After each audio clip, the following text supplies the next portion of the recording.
My name is Maurice Walton, and I'm here today to interview Bethel Baker. We are at the Bridge Street History Center's headquarters at 319 East Bridge Street. And with me here today is from the History Center is Bill Walters. He's going to be conducting the videoing, and we're going to just jump right in on this interview. So, Bethel, if you would, just give me your full name, date of birth, where you live. Bethel Baker, and I was born in 1928, December the 24th. So where'd you live, Bethel, when you were growing up? Well, we moved south of Toller in Hill City when I was 3 years old, and that's the first things I remember when I was 3 years old. And shortly thereafter, we moved into just out of town, across the river from town, on a little farm, and I remember seeing some boats dragging the river looking for a body back in those days. Well, we need to talk about that early recollection in a minute. First, just tell me about your parents. Who were your parents? Well, my dad was William Guy Baker, and his father was James Minnitree Baker, who was a Methodist minister, and my mother was Maggie Ann Brand, and her father carried the mail out of Glenrose before 1900, the horse and buggy. Wow. Now, so did you know your grandparents? Yes, I knew my grandparents. They were alive when I was in my teens probably when they passed away. So you have recollections about your life or times with them? Oh yes, very much. All right. So just tell me one little story about your grandparents. Well, my grandfather, Brand, my mother's dad, he had meningitis when he was young and walked kind of funny. And but he, after he carried the mail out of Glenrose in a horse and buggy, he was later postmaster at Biloxi. And, well, now you mentioned there. Tell me about your family. How many siblings did you have? I have one brother and one sister. A brother older and a sister younger. Okay. My brother is deceased. My sister's still living. She turned 90 the other day. Now, I'm going to backtrack here a little bit. You told me when your birthday was. Tell me how old you are. I'm not that good at that. I'm 93 years old, be 94 in December. Okay. So you had a brother and a sister. Now, what's interesting me, Bethel, as we started out on this interview, where does your name come from? Well, my dad had a friend named Bethel McGee, and I never saw him or heard of him after, but I hear that's who I was named after. Okay, so where was he from, Bethel McGee? I really don't know. He had a sister, I believe it was married to a dentist in Stevenville here several years ago, and that's the only connection all I knew about him actually. Very interesting. So, just generally speaking, tell me, what your childhood was like. We're going to talk more specifically about locations and stuff in a minute, but just give me just kind of a general idea about what your childhood was like. Well, we were, of course, when I was growing up early on, it was during the Depression, and after we lived right across the river from Granbury, we moved into town. I say into town. We had 15 acres on the north edge of town. We farmed it, a little 15-acre farm. We had 2 donkeys we farmed with. We didn't have electricity, even though it was available to us, but we didn't have the money to buy it. And but we had cows. We had some real good Jersey cows, and had chicken, pigs, and of course we had no refrigeration. We didn't have electricity, so my mother canned things. We had a garden and canned stuff for the winter, and we ate, I guess, considering how things were in the Depression, I guess we ate fairly well. And we sold eggs and milk and a calf once in a while and that sort of thing. Well, tell me, what were your responsibilities just around the house, around the? Well, I chopped wood for the wood heater we heated the stove with, and we never had a wood cook stove. We always had a kerosene cook stove, but we like I say, we had to. Without electricity, it's a different world if you don't have electricity. Yeah. So really, just tell me, and you've mentioned some of it already, but if you had one story from your childhood that you would want to tell people that stands out the most in your mind, what would that be? I'd have to think about that.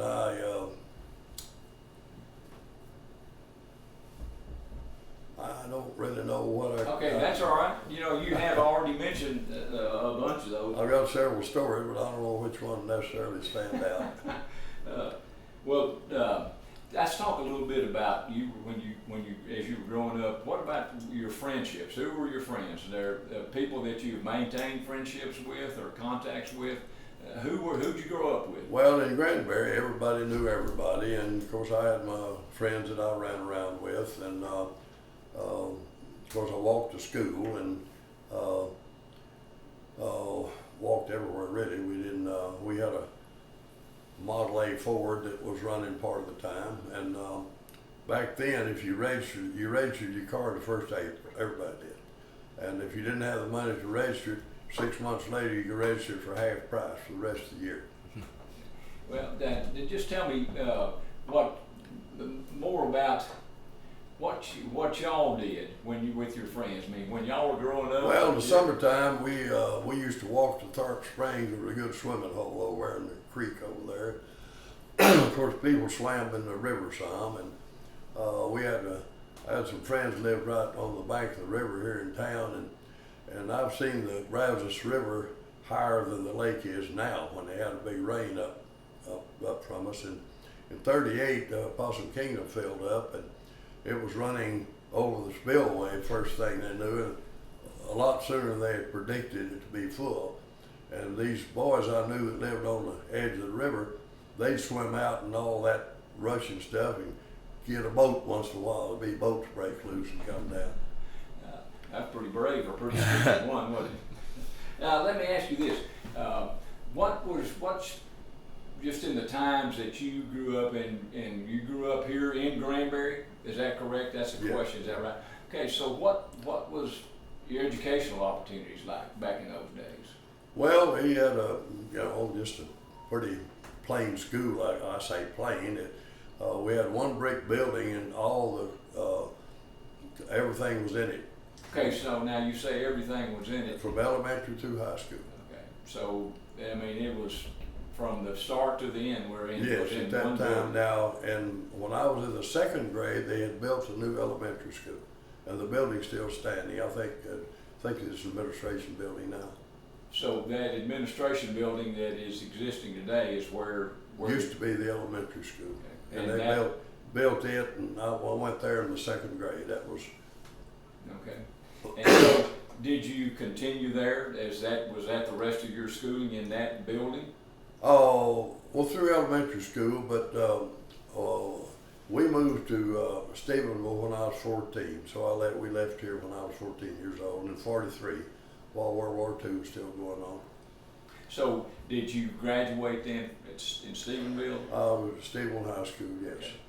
Okay. Now, tell me what your involvements were. What did you do in the high school? I mean, were you involved? Well, we moved to Stevenville. It was the same old story. We had 200 acres up there, and no electricity, and so forth. There was still, if you lived in the country then with no running water, no electricity, you learned to work. Yeah. And I guess that's why I have an aversion to exercise. You follow two mules behind a turning plow all day, you don't afford to exercise. It's not necessary, is that what you're saying? That's right. So what year when did you actually graduate? 1945. Okay, so tell me, what did you envision, or what did you think about that you wanted to do when you were going to high school and growing up? Did you have in your mind something that you wanted to do when you? I really didn't know what direction I was going at that point. I got out of high school in Stevenville and worked a few different jobs, and ended up running a projector theater for a couple of years. And in 1950, I got drafted during the Korean War. Okay. So, how long were you in the military then? I was in there 2 years. I was drafted for 2 years. So what did you do when you came out of the military? Well, I went to Fort Worth and looking for a job, and ended up working for Commercial Credit Corporation as an adjuster. and I've always been interested in cars anyway. I went to Fort Worth and tried to go to work for a car dealer, and they steered me over to this commercial credit corporation. So I went to work for them. Worked for them about a year, and that's where I met my wife. Okay. Now tell me about your wife. Tell me. Well, my wife was from Northeast Arkansas, and she had a couple of brothers that retired colonels out of the military, and I was in 2 years and made PFC, and they don't brag about me. I had an uncle who was a general in the Air Force. So now, where did you and your wife live when you were married? And I need to just stop there and say, when did y'all marry? Oh, 1964? No, what? How about 54? 54? 54, yeah, that's right. So And where did y'all live when you? Well, we were living in Fort Worth, and I was working at General Motors at the time. I worked on General Motors. After I left commercial credit, I worked at General Motors assembly plant for a couple of years, and I was working there when I got married, and then ran into a fellow that said he wished he'd gotten on the Fort Worth Fire Department. He said that was a good job. And I looked around, decided that's what I wanted to do. So I went on the Fort Worth Fire Department in 1955. So how long did you work for the I fire? worked 29 years there. I'm sorry, 29 years? 29 years. And all the firemen do something on the side. And I worked at a foreign car garage through the 60s. And in 69, the year the lake filled up in Granbury, I moved back to Granbury and ended up getting into real estate. And I was a real estate broker here 35 years. Okay. So were you still working as a fireman when you moved? Well, I moved here, yes. I moved here in 69 and I retired in 84. Okay. So really, what prompted your decision to move to Granbury or back to Granbury? Well, I kind of wanted to get my kids out of the big city. I thought it'd be better to have a small town school for them to go to.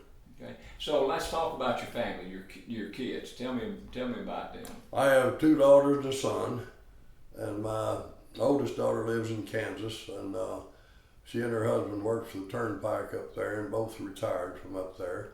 And my youngest daughter is an occupational therapist, and she generally travels. She's worked in Alaska 5 summers and all kinds of different places. And then my son works at the nuclear plant.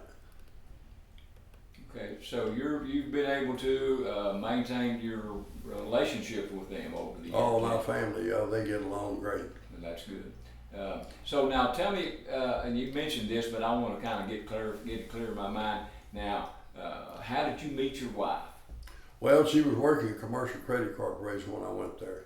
Okay. And we really didn't like each other's looks for a while, but we finally got acquainted, and the rest is history. Yeah, I would say it is. Now, tell me, after you retired from the fire department, you'd already told us that you had moved to Granbury in 1969. Tell me about your life here in Granbury after y'all moved here. Well, I moved here in 69. Of course, I had been gone for quite a few years, and there were still a lot of people around I knew. And of course, I was still working on the fire department when I moved here. And I've been pretty much involved in politics for most of my adult life, and so I kind of was active in that regard. And but I liked living here. It was good to move back to Granbury, where things were at that point a little slower. They've picked up quite a bit since then. Well, in 1969, it would have been 68 or 69 is when the Deckard Over Dam went in. Is that correct? 69 is when the lake filled up. Okay. Well, tell me about what it was like around here in 1969 as the lake was coming in. And just well, the lake went in. Of course, the land developers came in, and the city council and county commissioners were somewhat overwhelmed, and which I can understand. It was a whole thing began to change big time. So many people moving in here. So, who was the county judge in 1969? I believe Milton Myers. Was Judge Meyer he was the county judge? Huh? Yes, and I went to school with him. Is that right? Who else? I mean, just these are some names that. Well, let's see. He was Orrin Baker, who was no relation. I think he was still sheriff at that time. And at that time, I think it was still, the sheriff was also the tax assessor collector. And I don't think they changed that until in the 60s maybe. I'm not sure at the date on that, but, and of course that was things were changing, a lot of things, you know. Yeah. Well, so tell me, when you moved here and not moved back here, excuse me, in 1969, tell me what the square looks like. We know what it looks like today. It's really our economy is built on tourism, which is clean. But tell me what it was like, you know, in 1969 as it was transforming. Well, it did. I guess it already started transforming to some degree. People come to the small town, and it was quite different than it was in the early 30s when I lived here. And of course, everything was on the square then. The post office was on the square,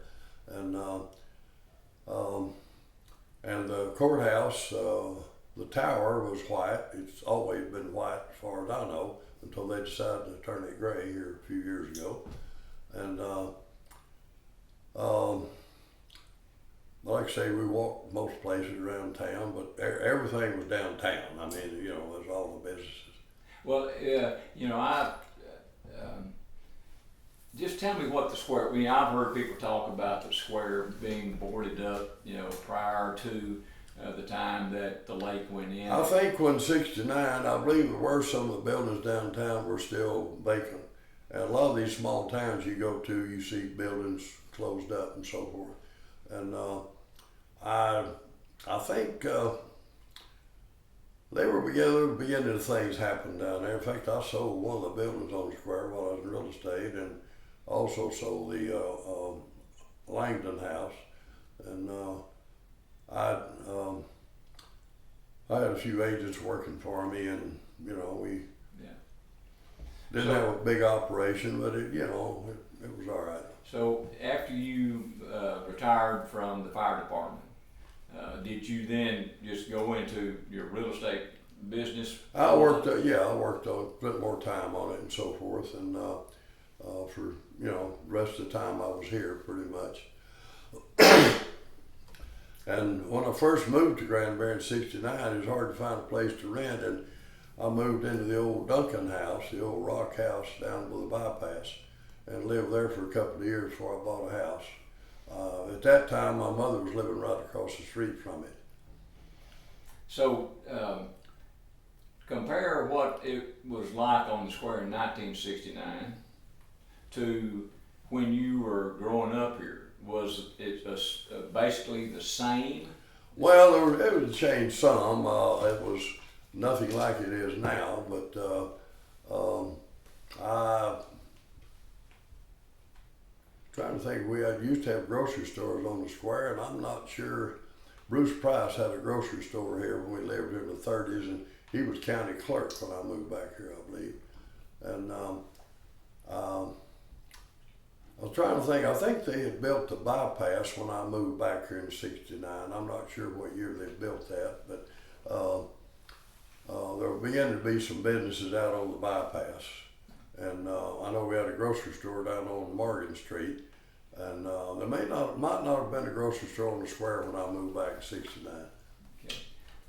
So would you say that in 1969 and before that, really, the square was it the commercial center of the community, of the county? Well, of course, back in the '30s it was, and when I moved here in '69, because of the bypass and things had moved off the square some. I think they had built a post office, off the square. Yeah.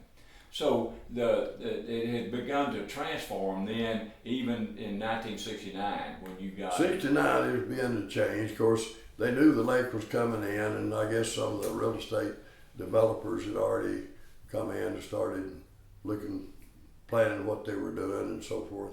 Well, tell me who was doing the development around, if you recall, in 1969. Several different ones. There was Gary Luker was one of the developers here, and one of the can't think of the name of the company now. There was a guy named Spangler that represented some company. They developed Oak Trail Shores, and I'm not sure who developed the Cordova Bend. What is funny, one of the barbers here was Judge Langdon bought land along the river, and he had a guy doing some bulldozer work for him, and this guy was go to the barber shop. One of these barbers talking about the crazy old judge buying all that land, cedar breaks, rock, wasn't worth anything, you know.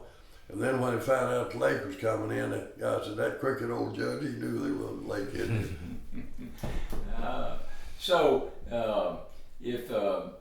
If you had to, one recollection of, after you moved back here in 1969, and you were transitioning to the real estate, what was your life changing? Was it changing too?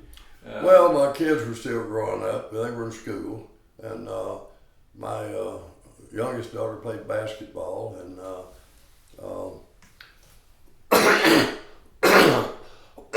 my son was in the band when he got in high school, and we just pretty much, I guess, pretty normal the way, high school. So did your children, they all graduate from high school here in Granbury? Yes. Well, let me ask you something, Bethel. Just generally speaking, I mean, everybody I think will have some of those periods in their life where they say, hey, this was probably as good as it gets. I mean, what would you define, and when would it be that you just look back and you say, this was really, things were pretty good here? Well, things were, when I was, my kids were growing up in Fort Worth, I wasn't making a big salary, and so we had to kind of watch our money, and didn't have a lot to spare, and luckily my wife sold, and we saved money this way, and then I've been a car nut all my life, and when I was living in Fort Worth, I bought and sold old used cars, they were cheap ones. I'd buy an old car, fix it up a little, and sell it. Made a little money on most of them. Some of them were classics I should have kept, but they were just old cars at that point. And but I've fooled with cars all my life. In fact, I've got a Lincoln Continental I'm just trying to get going now. And but I don't know, life actually, even though we didn't have a lot of money to spend, we would go back to Arkansas to see my wife's folks a couple of times a year. No air conditioning in the cars, so a lot of those trips we made. And the first time we went, we were on Highway 67 to way up past Little Rock, and it was a 2-lane road. If you got behind a truck, it was, but all in all, we, my family gets along real well together, and it's been a good life. Well, let me ask you this: were there any, and I mean, it's the same way. When you look back, you can identify those times when, hey, things were really good here, and maybe I didn't recognize it. Were there any times where you look back and there's something that was that you would be willing to talk about? It was just one of those times in your life when you thought, this is really just not good. Tragedies. Well, there's been bumps in the road. I don't remember anything specifically. You have your ups and downs, and but we never had any serious down, I don't think. What about today with your children and grandchildren? I mean, are there things that you hope that you have inspired them to think about or to do? And if there are, what are they? What do you want them to remember you? Well, I don't know specifically. What I would in that regard. My kids and grandkids have all turned out to be very nice people. And it's, you know, it's all been good. That's good. So how many grandkids do you have? I have 4. So, and what are their ages? I know that's harder for a grandfather. Well, Generally speaking, maybe it's hard to tell, I guess. I have a grandson and a granddaughter in Kansas, and I have a granddaughter in Austin and a grandson in Fort Worth. Well, let me just say right real quick. Debbie wants to ask a question, so I'm gonna let her ask a question at this time. So, Debbie. I was thinking of some things you have told me about when you were growing up that you haven't mentioned yet. And one of them was the work you did on the house in Stevenville when you were 14. Well, yeah. Go tell us about that. Okay. Well, after we moved to Stevenville, we bought 2 farms up there, and one of them they each had a house on them. One of them was just kind of a shack of a house, and the other was a big old 2-story house. It hadn't been lived in years, hadn't any windows in it, and the people in the livable house did not get out when they were supposed to, so we had to move into the old 2-story house with no windows. Had to cook over the fireplace, and that didn't last too long. We moved into the livable house, and then my dad had that house moved down on the road, and I was 14, I believe, when I wired it for electricity, and which kind of surprised some people. But when I got it done, the electric people came and looked at it and said it's fine. So I've been a do-it-yourselfer all my life, pretty much. And what about the story about you driving a bunch of kids to school? Well, when we lived out, and when I moved up to Stevenville, we lived about 5 miles out of town, and it was during the war, 43, and we had a 34 Ford 4-door, and there was no school bus out there, and I carried 7 kids to school with me, and muddy roads. We had 3 main mud holes I had to get through when it rained, and of course this was during the war, you know, things were quite different. Well, let me ask you something along those lines. When you were in attendance, when we had the Bridge City History Center had our local Tales by Local Folks event at the Presbyterian Church. Yeah. And there were quite a few folks there. Yes. Did you know most of them or some of them? I wouldn't say most of them. I knew several of them. Were there any stories that were brought up at that time that you kind of remember that you have an angle on that you could tell us about? Well, some of the stories they told I was not familiar with because, you know, I left here in 43, so some of those things happened after I left. Well, I was told though that you made meaningful observations during the course of that thing the other day, and I'd be interested if you just remember any of the things that you were talking about at that event. Any of those things that you recall you want to tell us more about? I don't remember exactly what I covered, but I can give you start telling you when we moved here and how things were here in Do that. I'd like to hear you do it. When we moved here, I was about 3 years old, and when you started east off the square, right after you got out at the bottom of the hill, there was a bridge to the right across the river. It was a wooden bridge with, I say wooden, it was a steel bridge with wooden floor and steel runners, and it was one way. And when you got on the other side of the river, you turned left to go to Fort Worth. Now, at that time, there was a new bridge east of there, and it was built in 1932. But the old bridge, the old one-way bridge, before the one was built in 1932, the old iron bridge was 377.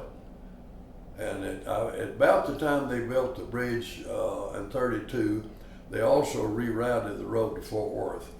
And I think that was the first time it was paved. I don't know that for sure, but the old road, which is still there, you can get on and drive almost to Crescent on it.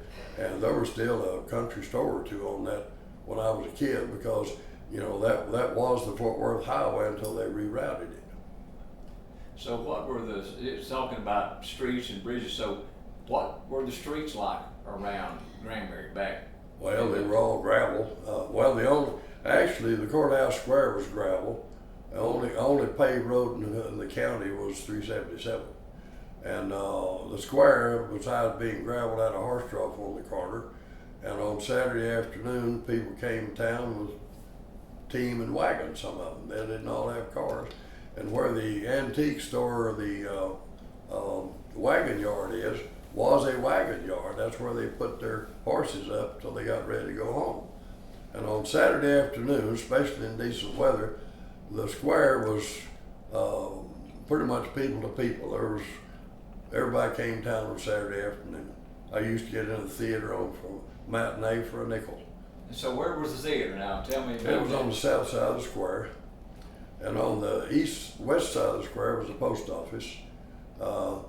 There was a pharmacy over there, and the guy that ran it was named Cherry, and they called him Dr. Cherry because during the Depression people had so little money, they didn't go to the doctor unless they had to, and so they'd go to the pharmacist and ask his advice on what medicine they needed. So they called him Dr. Cherry.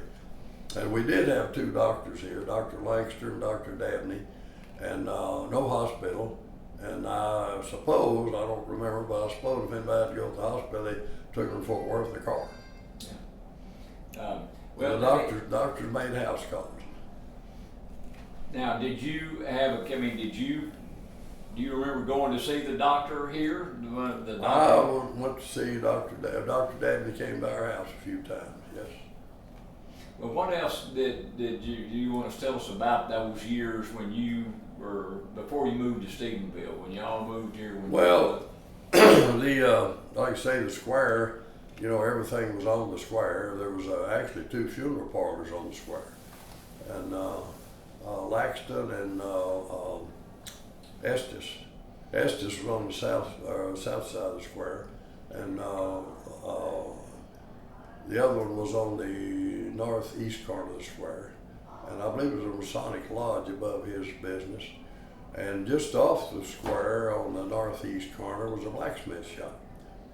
And the fellow that ran it was named Schmidt, I believe.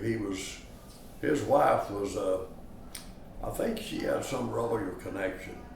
And he had this guy dressed very neatly and had a little coupe that was, he picked me up and took me to school a couple of times and had this little coupe. I don't remember what kind it was, but he dressed like he was going to church, but he ran the blacksmith shop. He got down there and put on his apron and things. So tell me, you mentioned a while ago, you said what it was like on the weekends, on Saturday, when you'd come to the square. Tell me more about that. Just Well, that's, what you the know, atmosphere was.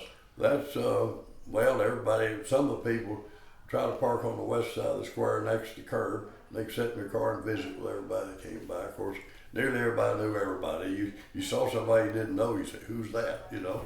So, you know, small town like it is. So, of course, we had these rural schools. We had, I think, I counted one time, I forget how many, there were several rural schools that just went through elementary school. Fairview, Neri, Ambrano, and there was a whole bunch of them. And those kids, when they got old enough to go to high school, when I was in elementary school, some of those kids I didn't know until they were old enough to come into high school. So you said this a while ago, and I'm having to backtrack. Y'all moved, your family moved to Stevenville when you were 14. Okay, so you went to school here up through 14. Yes. And do you remember, and we talked a little bit about this, do you remember, some of those people that you went to school with up to the time that you were 14 when y'all moved to Stevenville?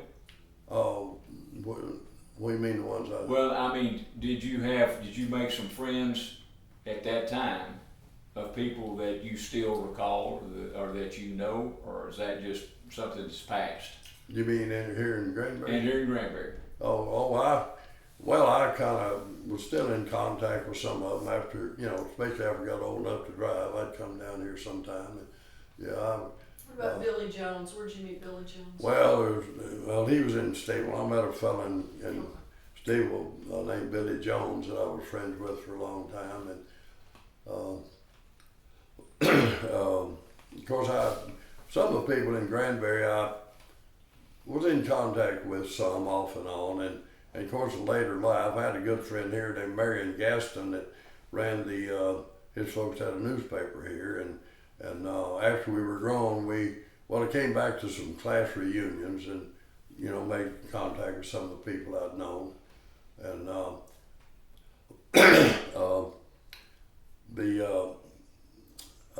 me think. When I was around, like I say, after I got on the drive, I was back in Granbury occasionally, and met some of the people I'd gone to school with. Let me put it on pause here. Let's take a little break here at Bethel. Okay. And we'll be right back. Okay. So, is there anything particular that we haven't covered you hadn't told us about that you really just would like to discuss or like to tell us about? Daddy, what are the names of some of the people you knew? Besides Milt Meyer, who'd you go to school with?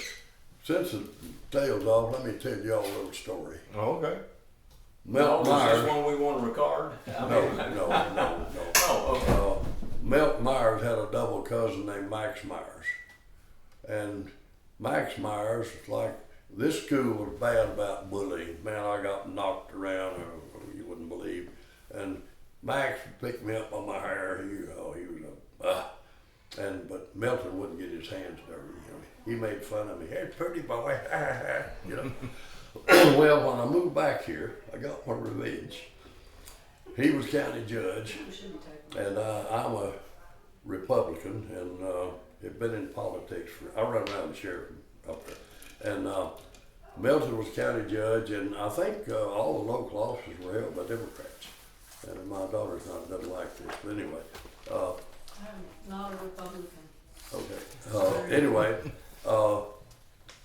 Milton ran for re-election and got beat. I think David Cleveland, Don Cleveland. Don Cleveland, I believe, yes.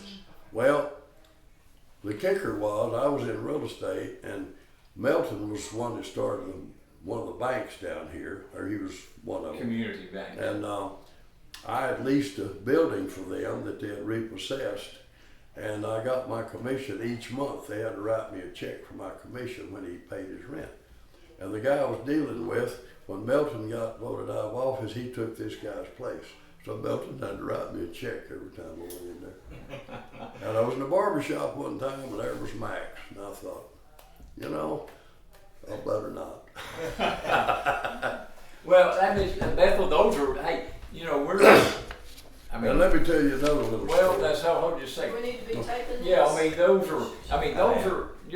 are good stories. You're just telling your angle on that. So it's That's not off the record. Yeah, well, I know I hadn't been recording, and Bill hadn't, but Names of people will help him remember if we can get him to name some.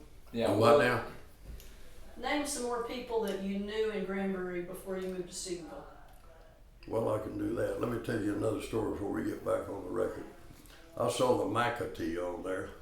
Yes. Let me tell you about Versi McAtee. I shouldn't talk about people that are dead, but she was regent of the DAR, and my wife was a charter member. My wife was her vice regent. And Versi said, well, you'll know everything I know. And from then on, she acted like my wife didn't exist. We had a woman come up from Austin, one of the DAR women, and they had a luncheon and so forth. Well, after the program, Versi left the person of honor we had and headed for the chow line, first in line. And then when my wife took over as regent, following her, she'd stripped all the information out of the files, a lot of it. And a woman came to me and she said, what's with Versi? I said, what do you mean? I wanted to join DAR, and she gave me the phone number of the registrar in Fort Worth. So Versi did everything she could, and she was a wicked old wolf. But anyway, How about somebody Well- else? okay. Huh? Why don't you think of somebody else that you knew in Good or Granbury bad? before you moved? Name some names. Well, but I came back to some reunions here, and there's James Bandy and David Campbell. And is David Campbell still living? You know, He is. he is one of the boys that used to swim out in the river and get boats. There you go. He and his two brothers. One of his brothers became a millionaire. He was pioneered cable TV, and he had quite a history. And Well, let's do this. I don't want you to, but you know your stories there about Judge Meyer particularly. I mean, he was a county judge. You had a relationship with him. And the story you just told, that doesn't mean you hated him or y'all, you know. well, no, you But know, it's another angle on. I don't want to go there. Okay. Well, that's the reason I put it on pause, because I didn't want Yeah, to well, get you started in an area that you didn't really want to. Well, I go. came to a class reunion down there one time. They were sitting several different classes at the table, and Milton, I guess after he died, his widow was sitting at the table. They set me there, and there she up and left. She didn't like me. Well, I mean, those are good stories, but I can understand if you don't want to tell them. Then Well, they don't some want of you those to. things Well, don't that's okay. But are there some people or things that we can get back on that you'd be willing to talk about that you think are Well, let me. good stuff or stuff? Specific to Granbury? Yeah, really primarily. I mean, Yeah, just- mostly yeah, Granbury. Oh, let me think. I'll cover a good bit of stuff. Yeah, you covered some good. You know, it's good Well, stuff. another thing, Dad, back every 4th of July, they had the old settlers reunion, they called it, and up to the old reunion ground. Yeah. The carnival would come in, and it was a big deal. And they had a Tom Thumb wedding one time, and Danny Harris was carrying the ring, and one of the other kids, as he was going up there, I called him a sissy, and he threw the pill at him. Now, you can tell that. Is there anything else like that? Because what I'll do if there's something else that you want to cover is we'll go back on recording, and I'll just say, Bethel, now you were talking about the old settlers reunion. Tell us that story, you know, something like that. Well, I can tell you about Papa Leo Daniel. Did he come here? You talk about? He was a salesman for light crust flour, and they had the light crust doughboys were on the radio, and he ran for governor, got elected governor, and they passed the biscuit packet, and I don't know whether you want to get all that stuff in. Well, if those are some of those memories that you have, you know, as you'd be a young man then, well, then we can talk about that. I mean, you're going to restrict your. I mean, this is fine with me. You're the only thing that restricts anything that you've said up to this time is really just you wanting to not to speak about it. I don't want to cover areas that you don't want to have recorded. Things like I was talking about Milton, that's Okay, well, we won't go there. I don't think that's appropriate. Okay, then we won't go that. But we can cover, you know, I can talk Did you about- play sports? Huh? Did you play sports in No, I had to school? go home and milk cows. yeah, that's what we were going there, and that's when I asked that, but basically, that's what Bethel said, his sports was falling on a donkey. So, and that's what came out there. Well, let's do this, let's go back on, and I'm gonna ask you to tell us your recollections about the old settlers reunion. Okay, And I'll add a little about Bob Yeah. Wills in that. Yeah, do that. You can tell us about those. Those are good stories, and I want you to cover whatever you want to, but I don't want to get into something you really don't know. No, okay. That you don't want to cover. I'm not, most things open for them, but Okay. not much I'd wanna. Okay, that's, And you wanna get into me breaking the guy out of the penitentiary in Mexico? Okay. what? Let's do that at the end. You're piquing my interest now. Yeah. Well, I don't know where that belongs in this story, not about Granbury. I'll give you a brief rundown on it. I had a friend on the fire department that brother went to Mexico and they accused him of killing some people. And he didn't. I mean, he didn't even fit the description or anything else, but there was a doctor down there that probably did it. He went berserk and shot up an Indian village. So this, anyway, his family got him out of there in a straitjacket. There was nobody left depending on except my friend's brother. And anyway, they convicted him, firing squad, and then they did away with the death penalty. But a whole different world down there. He had his own little house, the prison yard, little concrete block house. Family go down to see him, they drive to the prison yard, spend the night in his house, there in the prison yard. Well, he's down there 10 years, and his brother his friend came in, he said, I'm gonna get him out of there. And I said, how you gonna do it? He said, I'm gonna smuggle him out in the car. So we started looking around for cars, and a 60-mile Ford 2-door hardtop's got a big back window, and the back shelf's that wide on it. So we found one, and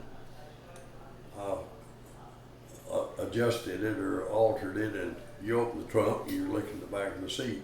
You think, unless you look close, the seat's well up here.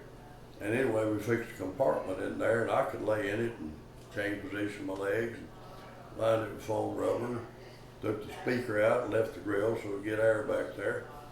And Easter Sunday of '69, he drove out of there with him, and they were in San Antonio before they missed him.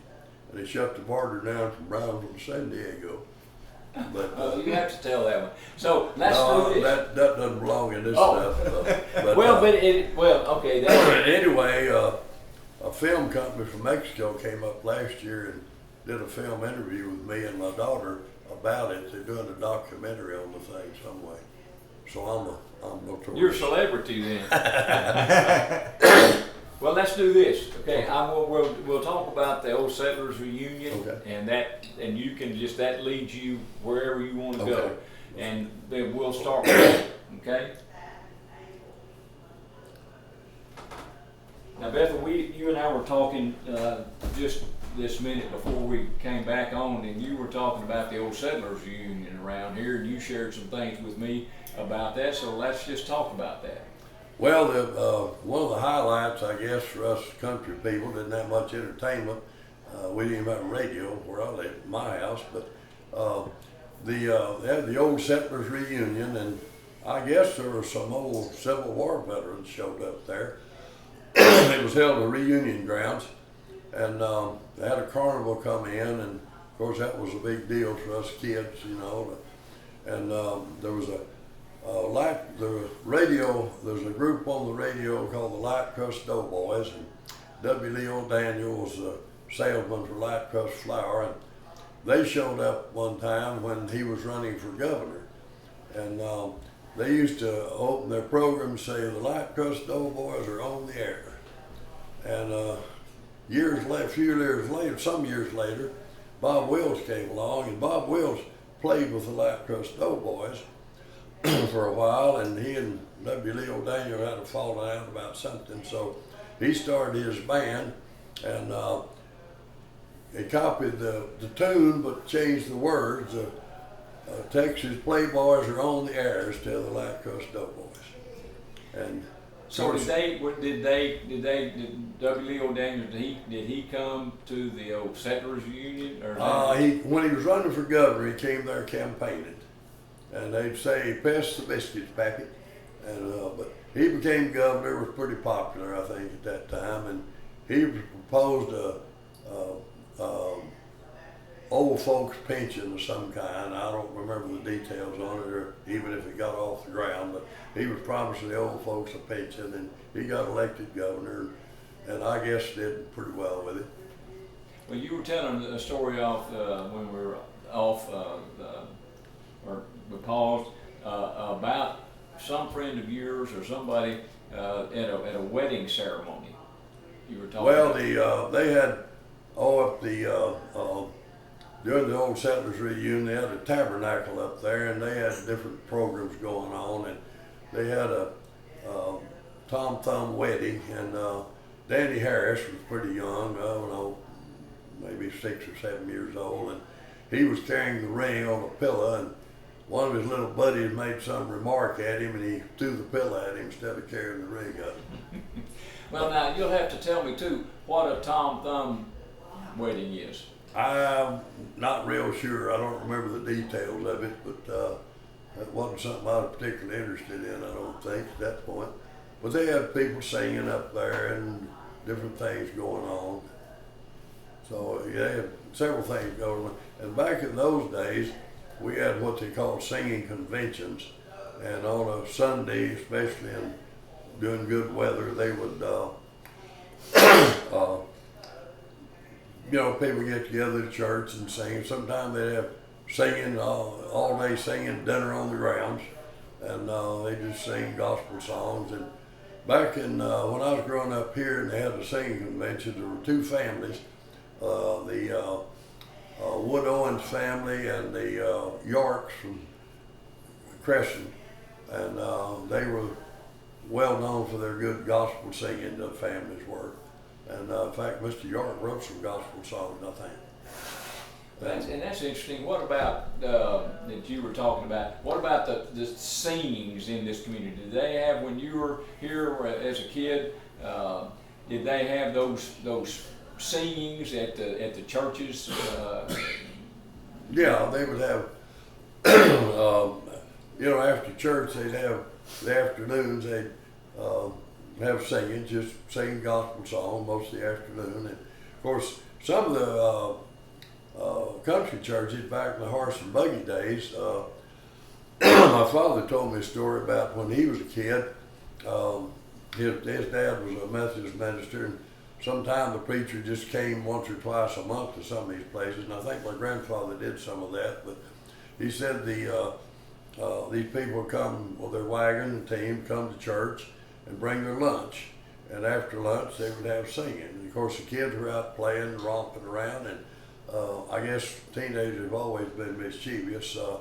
He said that evening, for the evening church services, a lot of the smaller kids were tired, and the family put them in the back of their wagon on a blanket, and some of the teenagers sneak around and switch them around, swap one kid for another. When these people got home, they had a kid that wasn't there, and they didn't know where theirs was. But like I say, I guess teenagers have always been mischievous.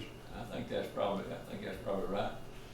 Well, Bethel, we're going to wind it up here. I'm open for you to tell us any of the stories that you want to. I'd like to just kind of conclude it. If you don't have anything else, is there anything really? And I think this is important, for people that may listen to this later. Is you're 93? Did you? Yes, say? sir. Okay.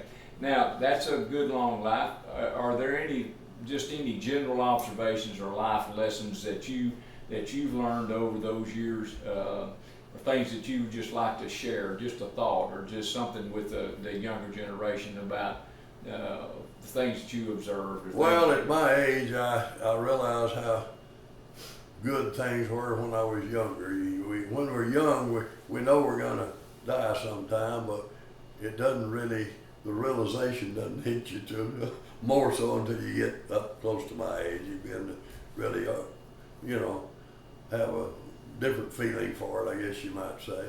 Yeah.